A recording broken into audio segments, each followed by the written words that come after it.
রাজ্যে ফের shoot out. এবার সাত সকালেই শুট আউট উত্তর চব্বিশ পরগনার স্বরূপনগরে।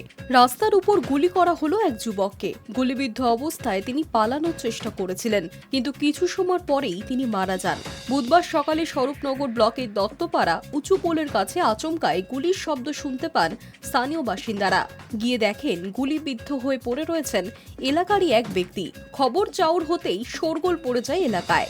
মৃতের নাম ইসারুল গাজী, বাড়ি স্বরূপনগরের তারালিতে। কিন্তু কেন খুন, এর পেছনে কোনো রাজনৈতিক ইস্যু আছে কিনা তা নিয়ে তৈরি হয়েছে ধোঁয়াশা।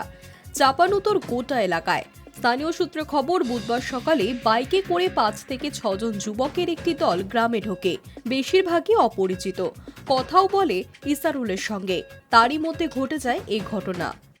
কাজ করছিলাম, এবার দেখছি 4-5 জন এসছে। এবার ওখানে আমি দাঁড়িয়ে আছি, ওরা গালাগালি বলচাল করছে। এরা ও লোকের মারধরও করেছে, 2-3টি ঘুষিও মেরেছে। আচ্ছা, এরা মারার পরে এরা বলছে কি জিনিস দিয়ে এরকম করছে। আচ্ছা, আমি বলছি কি জিনিসটা কি জানি, আমি চুপ করেই শুনছি। এবার তারপরে যে ওই পকেটের ভিতর থেকে কি বার করেছে আমি ওটা খেয়াল করিনি। এবার ওই আওয়াজ হলো, আওয়াজ হওয়ার পরে ও লোক বলছে দাঁড়া আমি দিচ্ছি, তুই আমার মারিস নি। বলি ওই কোটটা খুলে নিয়ে চলে গিয়েছে। আর ও লোকের ওই দৌড় মেরিয়ে কোন দিকে গিয়েছে আমি দেখিনি। তারপরে একটা লোক বলছে কি যে তোমাদের ঘরে গিয়েছে।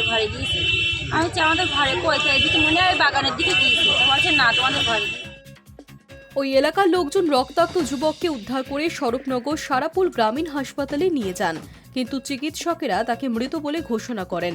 পুলিশ ঘটনার তদন্ত শুরু করেছে। পুরনো শত্রুতার জেরে খুন নাকি ব্যবসায়িক কারণ, তা নিয়ে বেড়েছে জল্পনা। দুষ্কৃতীরা ওই যুবকের পূর্ব পরিচিত ছিল বলে অনুমান করা হচ্ছে। পুলিশ মৃতদেহ ময়না তদন্তের জন্য পাঠিয়েছে। ওই 6 দুষ্কৃতীর খোঁজ শুরু করেছে পুলিশ। High news network.